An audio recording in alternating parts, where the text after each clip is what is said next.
Okay, let's check this out. Make sure you get on over to Nerd Product and subscribe. Tell them Tyrone Magnus sent you. I don't have to know anything about anything at all to watch this movie. Can you name the 3 Spider-Man Tom Holland movies? No. Putting on a real superhero costume, not just like one from Amazon, is a pretty amazing experience. I got one question for you.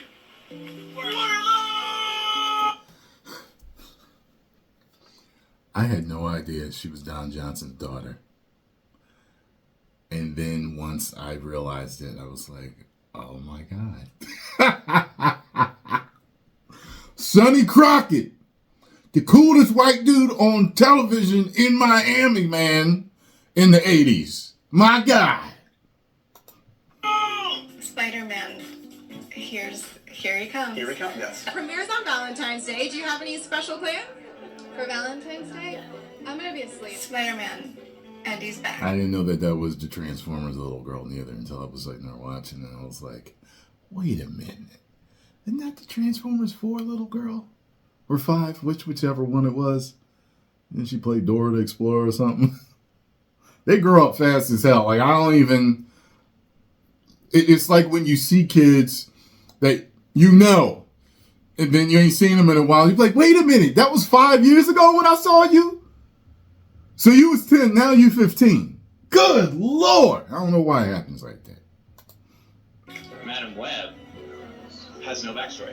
And so that really gave us a lot got of freedom. And all orchestral composer and the hair. other one, the last one is the Goblet of Spider-Man. A goblet of I Spider. love action movies. I would definitely do more action films for sure. So going into this, I mean, what % of Marvel movies have you seen? Let's be real. And this isn't meant as a negative. Like, again, just... 4%. 4%. Which is like 15 minutes of one. Man, let me tell you something. Yo, this is just me. However, if I take on a part in a major franchise, I am making sure I see every single movie related to it, or every single show related to it. How about this? Every single movie and show related to it. I swear I would. Like, okay, and how long do I have to prepare for this? Okay, cool. Tell me everything that's in... Yeah, I'm... Might as well say I'm method acting, because I'm taking on that persona. Yeah, I'll do anything.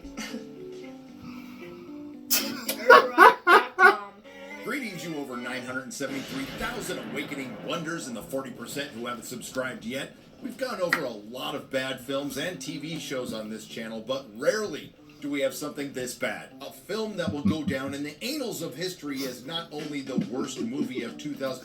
They had the Catwoman song playing when they walked up in there.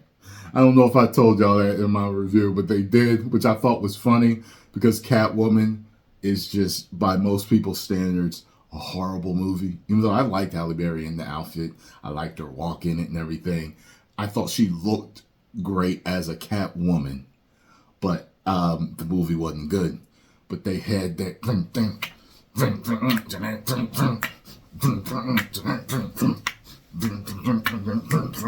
they had that song in it. Y'all know what I'm talking about.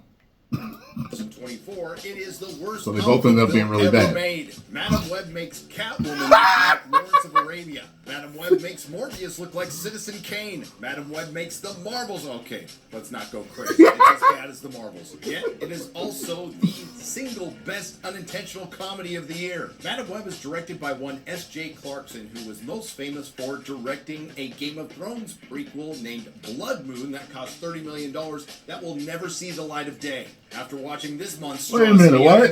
$30 million. Not even George R.R. Martin is allowed to see canceled Game of Thrones spin-off pilot. Not even renowned fantasy author George R.R. Martin is allowed to see the canceled $30 million Game of Thrones. Wow. Wow. And I thought he was going to say SJW, but right here. Comedy of the year. Madam Web is directed by one S.J. Clarkson. I thought he was going to say For directing a Game of Thrones prequel, Okay. a Blood Moon that cost $30 million that will never see the light of day. After watching this monstrosity, I understand why. She shouldn't be allowed within 100 yards of a camera for the rest of her life. As a matter of fact, all cameras and phones should take out a restraining order against her. This is some of the worst directing I've seen in decades, only equaled by some of the worst dialogue I've heard in decades, and S.J. Clarkson had something to do with both of them. Madam Web had 4 screenwriters, and I'll remind everyone that just a few months ago they were on strike for a half a year because they wanted more money. Yet this is the best argument for AI. Yes, it's true, we had a lot of trouble finding tickets, and yeah, I meant to tell you. People wanted to know how many people were in the theater. It was me. There was a guy to my left, and there was 2 people sitting in the last row. So it was 4 people in there when I went in. Yes, we had to fight off droves of people at the theater as Madam Web is released on a Wednesday, Valentine's Day, for a 6-day opening weekend. By the way, happy Valentine's Day, Mrs. Nerderotic. And I don't think it's a coincidence that Disney Marvel decided to announce their Fantastic Four casting today instead of at, say, a con or at a Disney event. Oh, and that box office projection. It's funny that someone pointed this out in the comments. They're like, can he just shave the mustache though if he's going to play Reed?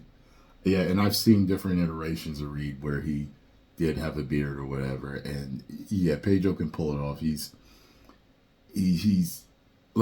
passable for quote unquote white. Like I've what was I gonna say? Damn it! I had a point for this, but he doesn't look like the traditional Reed Richards at all. And that wasn't even my point. But yeah, so like when I first saw him. Until someone told me his name, I was like, oh, because I always thought he was a white dude. I really did. So, he passed for me. So, but when you get into Latino or Hispanic, you have white Latinos and Hispanics, and you have black Latinos and Hispanics. You got brown ones, you got caramel ones. Like they run the whole gamut, like us, like like a lot of black people do. Like some black people literally have like my whole phenotype. Like they look exactly like me, but they're Scarlo's color. You know what I'm saying? So whatever. But I think he's a great actor, but I would rather see someone else as Reed. But well, I'm sure I am assuming he'll do fine. You know what I'm saying? But I prefer the traditional Reed Richards look. The first Fantastic Four, that guy was. Or they should have just went with the fan casting because everybody wanted him, and then you killed him off, which was, I don't think it was a very intelligent move to do in that movie. Projection for the 6-day opening weekend is within the 18 to 28 million range, and that might be a little high. These release weekends keep getting longer. I'm personally holding out for the first 30-day opening weekend. At time of recording on Metacritic, Madam Web has a 30 Metascore. This is the reason why I said I think that it's the big machine moving in a particular direction.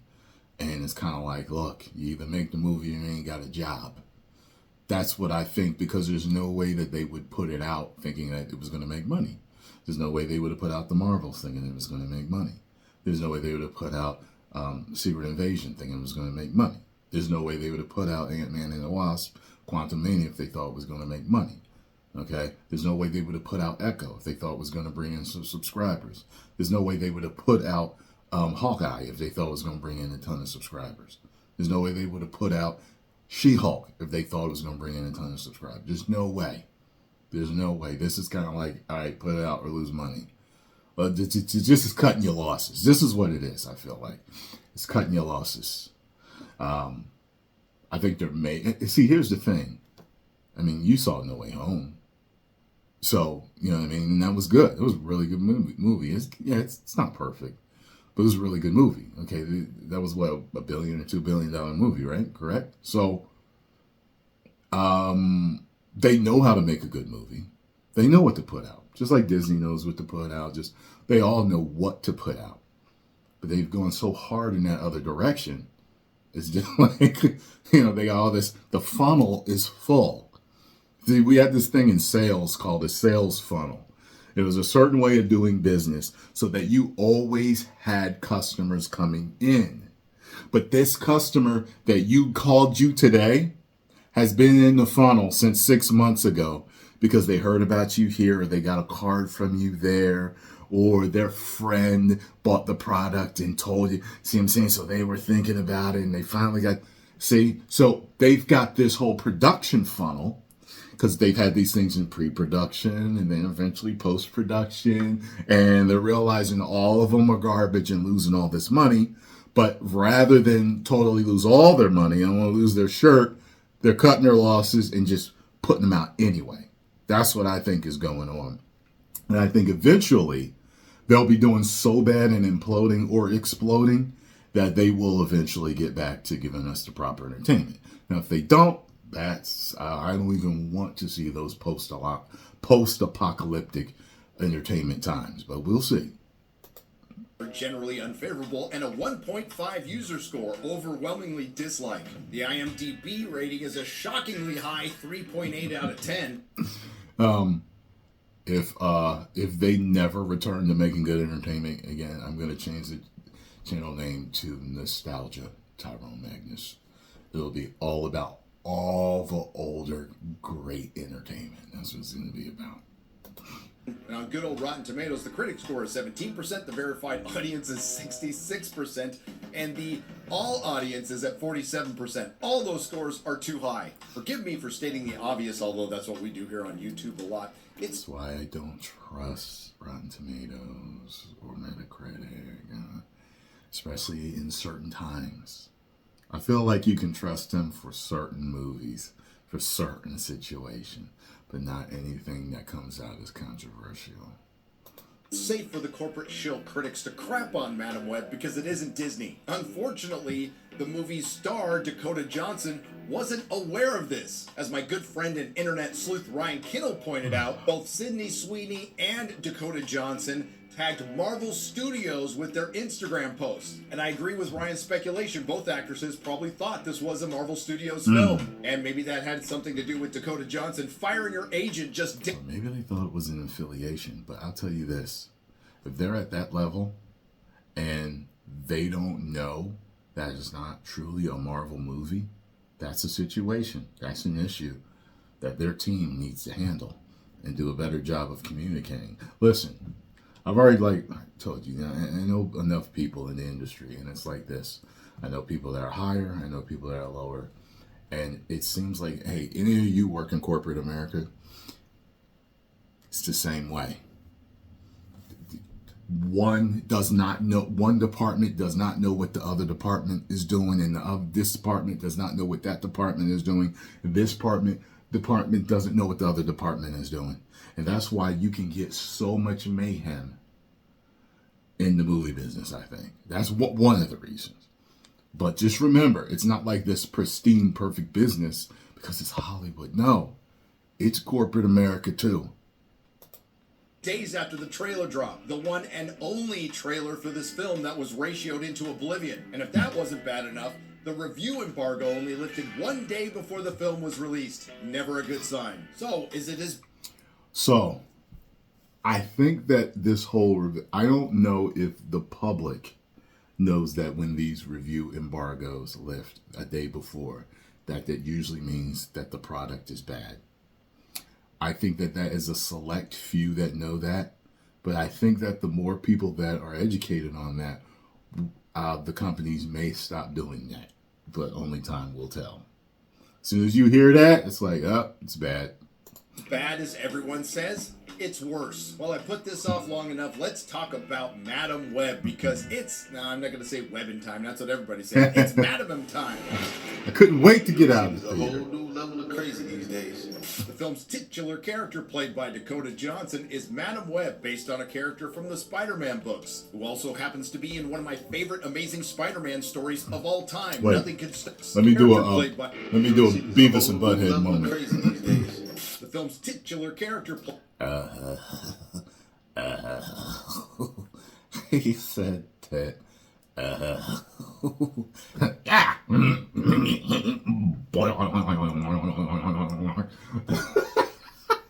Played by Dakota Dakota Johnson is Madam Web, based on a character from the Spider-Man books, who also happens to be in one of my favorite amazing...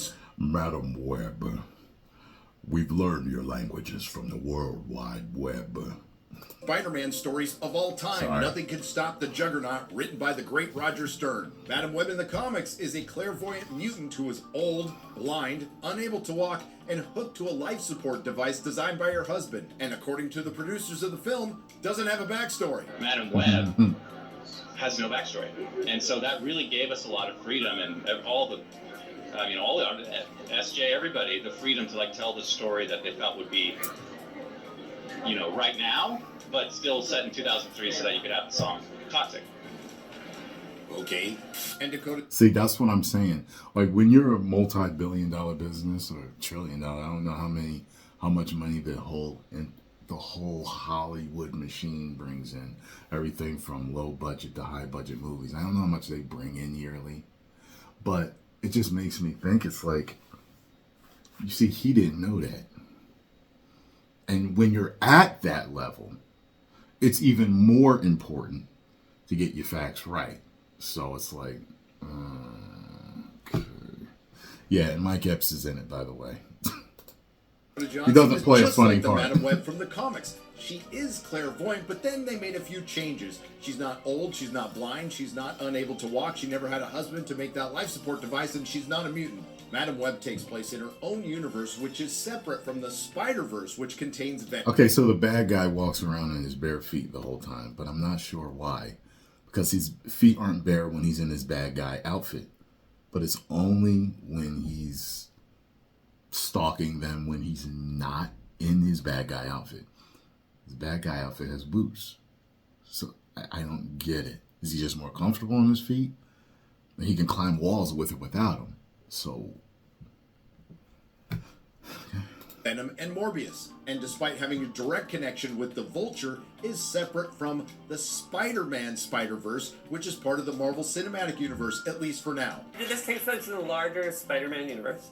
It's actually not the Spider-Man universe. How would I say it? The Spider-Verse? This is, no, it is a Madam-verse. completely standalone world. Well, there are spiders. It's like a little bit Spidey, but it's not in the Spider-Verse. Standalone. Standalone, Madam Web's world. It You don't have reminds to me know of certain anything chicks about that I know. anything at all to watch this movie.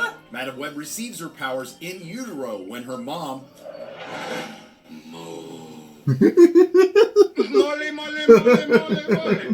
is in the depths of the Peruvian jungle looking for a cure for Cassandra's ailment. By the way, her mom is a dick. Wait till you see it. Wait till you see it. All you need to watch is the first 10 minutes. Her mom is a dick. Leave me alone. I got this. Ding, ding, ding, ding. Her mom's a dick. I don't think she's like that. Madam Web is relatively nice. She's socially awkward, but she's not a dick. Her mom's a dick. And her mom's a dick to the guy. And something happens. Which is called myasthenia gravis, a neuromuscular junction disease, which is interesting because this film looks like it was directed by somebody with a neuromuscular junction disease. Madam Web's mom is betrayed and shot by her assistant Ezekiel. We'll get to him later. Then she is saved by some indigenous Peruvian Mexicans. The indigenous Peruvian Mexican Spider-Men then take her to a spa where she unfortunately passes away but gives birth to Cassandra Webb. Exactly how do the mythological indigenous Peruvian Mexican Spider-Men, who no one has seen because they don't go in the outside world, manage to raise a little girl, get her a birth certificate in Peru, and then somehow enter her in the American foster... Bruh, I was thinking the same thing when I was watching it. I was like, she has a birth certificate with her footprint. I was like, how did they get all that for her? I guess maybe they just dropped her somewhere with a note. And, I mean, there is a part later on where you see that they don't look like that all the time. So maybe that's how they did it. They did it just... They went in normal and got her all her papers taken care of. System don't know. And just in case you're worried that the mythological, indigenous, Peruvian, Mexican Spider-Man wouldn't show up later in the film to explain Cassandra her origin, they literally tell the audience and her dying mom. Fast forward to 2003, where this film takes place, and an all-grown-up Madam Web's powers finally activate when she tries to save a man who is trapped in a car. Then she gets trapped in the car, falls into the drink, and it's Madam and Webbin' time. Yeah, I was You gonna thought say we were see going the to get webs a and comic book stuff. movie where some costume heroes would fight a costume villain. Instead, we got a bunch of women running from a costume villain. And to round out our spider heroes who do not become spider women in this movie, who have the collective backstory of different variations of being abandoned by their parents, there's Anya Corazon, better known in the comics as Spider-Girl or Araña, who never becomes a Spider-Girl or Araña in this film. Because she's Latina, of course her... None of them never become. None of them become that. All you see is a flash forward where they all have those powers. Her father isn't around because he was deported. Then there's Maddie Franklin, Spider-Woman, who never becomes a Spider-Woman in this film, who is race swapped from the original character in the comics to satisfy the DEI gods, and abandoned by her rich parents to be raised by a nanny. And last but not least is Sydney Sweeney's Julia Cornwall, Spider-Woman, who never becomes a Spider-Woman in this film, who's better known as Julia Carpenter, Spider-Woman in the comics, who is the second most popular Spider-Woman to Jessica Drew. She was abandoned... I thought that they were all going to become Spider Women and do some special thing where we're going to see some epic fight at the end. It's amazing that that is not what happens. I mean, talk about subverting expectations. I was like, okay, well, that's what I expected to happen. That's not what happened. Madam Web used her special abilities to be in more than one place at a time and all this. Never mind. After her mother was institutionalized for breaking up with Jessica's father. And yes, all three of the actresses playing these Spider Women are in their 20s playing teenage girls. Why do these teenage girls not need to have parents around for this story? Well, we'll get to that. But first, this brings us to the villain of the story, Ezekiel, a character stolen and absolutely butchered from the J. That was the Matt Hardy look I told y'all he had. Spider-Man. Y'all see I'm that? conflicted on butchered of the story, Ezekiel. Well, we'll get to that, but first, this brings us no, not to that the one. villain of the story, Ezekiel, a character. There it is. Where's it at? I'm like, throughout this whole thing, right there. And it's at different points, too, where he's got the hair all crazy. From the J. Michael. I'm like, sometimes I'm like, okay, John Wick. Then sometimes I'm like, it's Jeremy Jones. Oh shit, he got a part of the movie. I'm sorry, I'm sorry, I didn't know. And then sometimes I'm seeing Matt Hardy. I'm like, who is this dude, man? A character stolen and absolutely butchered from the J. Michael Straczynski run of Amazing Spider-Man. I'm conflicted on JMS. He's a great writer, and I liked most of his Amazing Spider-Man run, and I love B5, but maybe this is a little payback for creating the worst thing to happen to comics prior to 2016 and since Seduction of the Innocent. Writing the story that erased Peter Parker and Mary Jane's relationship one more day. Anyway, Ezekiel is having visions that the three Spider-Women are going to kill him sometime in the future. And those brief visions, which are only seconds long, are the only time you see Sydney Sweeney and the other two girls I can't bother to remember the name of in their Spider-Women uniforms. So Ezekiel kills a woman fighting. Except at the end, when they're all standing there heroically. That's it. Is a very loyal assistant who doesn't have a problem hunting down and killing teenage girls, and a really good computer for 2003 to help identify the three women that are going to kill him in the future from his visions. Never mind the fact that nobody's questioning the man has visions, and, quite frankly, they find him pretty easily. Barely an inconvenience. Madam Web also features Mary Parker, who's pregnant with Peter Parker, but no sign of Richard, and Uncle Ben, but no Aunt May. Now, they almost mention her, but don't, and it's really weird. It's almost like they don't have the rights. Yeah. So I have met someone. Oh, yeah? Yeah. What's this one say?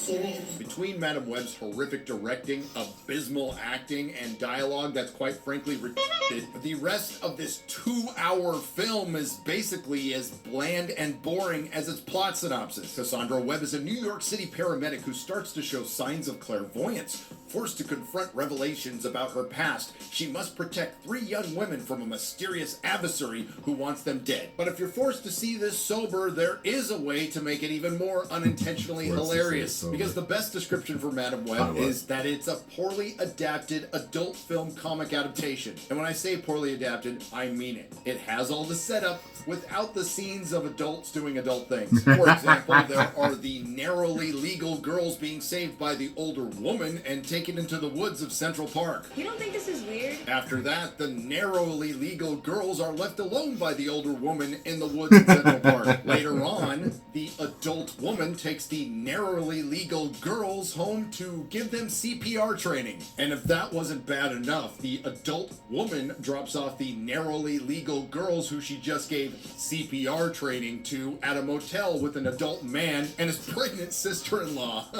Yes, it's basically PG-13 prawn. Words cannot describe how bad this film is, and honestly, it would take a Mahler-esque type of video to explain it, which I'm not willing to do because I'm not watching this film ever again. You can't undersell how bad the directing is. It's the worst I've seen in decades. You will get motion sickness from watching Madame Web. Now, I may have been a little insensitive earlier when I insinuated S.J. Clarkson directed Madame Web like she was under the long-term effects of a neuromuscular junction disease. That wouldn't be entirely truthful. A more accurate description would be the cinematographer suffers from palsy and filmed every scene while having a grand mal seizure. The explanation for the 2-hour runtime of essentially a bunch of girls running from a bad guy is explained by Madame Web's ability to see into the future, which allows the directors and producers to pad the film with a lot of repeated scenes. And all those girls you saw in costumes in the trailer, it all came from visions, and it took up a grand total of 1 minute of screen time. And don't get me started on Ezekiel's audio dub from Tahar Rahim, who I don't blame. It was like a poorly...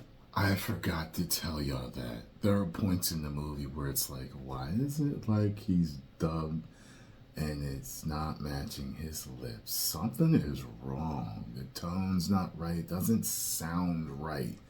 That's weird. Yeah, it was happening. Dubbed Japanese to English film from the 50s. There was obviously a problem. They were trying to hide him speaking. But when words were being said, often it didn't match what was being spoken on the screen. But nothing will compete with the film's ending. The bad guy is killed by product placement. You heard me right. Ezekiel is crushed to death by the P from a Pepsi Cola sign. And it's the choice of a new generation. I thought that was funny that the bee crushed him too.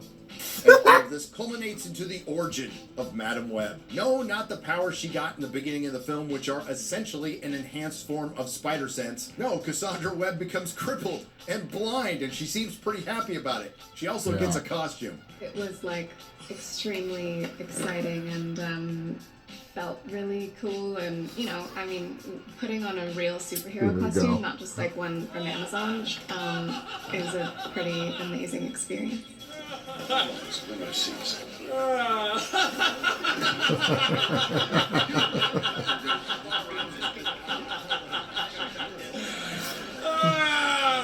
Still, after all that, I have some questions. Why are indigenous Peruvian Mexican men who possess the power of a spider and exposition just hanging out in the middle of a jungle? Why didn't Central Park burn down when the 3 narrowly legal girls left without putting the fire out? So the next time you're in the forest, be extra careful, okay? What commercials this? Surprise, motherfucker! Someone needs to explain to me how Cassandra Webb, who had an APB out for her because she kidnapped the narrowly legal 3 teenage girls, was able to adopt them at the end of the movie. If Madame Web isn't connected to any Spider-Verse, why in the hell is it taking place in 2003? Oh, we have an answer to that. Set in 2003 so that you could have the song Toxic. Why would you try and fail to make Sydney Sweeney ugly? And a bonus question, why in the hell couldn't the women look like this in the film? Why does director S.J. Clarkson keep getting work? Why did the writers of this film, Matt Sazama and Burke Sharples, keep getting jobs? Who thought it was a good idea to put Madame Web in 4,000 theaters, including IMAX, turning it into IMAXiPad. And how in the hell did it make $6 million in its opening day? And the biggest question is just, why? Why? Why? Why? Why? But at least we know the answer to a couple of questions. We now know why Disney Marvel released the casting of the Fantastic Four and released an X-Men 97 trailer today. And hey, it doesn't look that bad. I'm a, gay, adopted, black kid who grew up in the South or survived Florida, as I say. More decided to show a little bit of a different side to themselves this season. We're going to go with the changeling look.